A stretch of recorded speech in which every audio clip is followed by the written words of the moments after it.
کچھ لوگ سمجھ رہے تھے کہ جلسوں کے بعد اسلام آباد پہ مارچ کی کال وہ کچھ عرصے بعد دیں گے.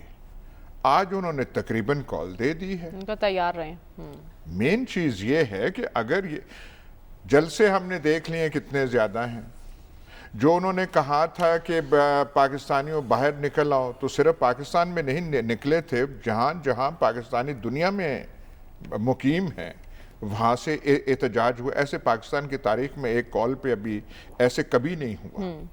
اور انہوں نے کہا میں تیاری کرتا ہوں. یہ جو غم و غصہ ہے ہمیں تو ڈرنا چاہیے یہ کہیں غیظ و غضب نہ بن جائے، اس میں نہ تبدیل ہو جائے. اچھا، یہی موسم تھا. آپ کی وکلا موومنٹ اسی موسم میں چڑھی تھی، وہ ساری سمجھ رہے تھے کنٹرول کر لیں گے. یہی موسم تھا جو ذوالفقار علی بھٹو کے خلاف 1977 میں تحریک کا تھی. آج وہ جو ہیں تحریک کا تقریباً وہ اعلان کر رہے ہیں. اچھا. اور یہ جو ہے ہوائیں تو جلسوں میں آپ نے دیکھا کہ چل پڑی.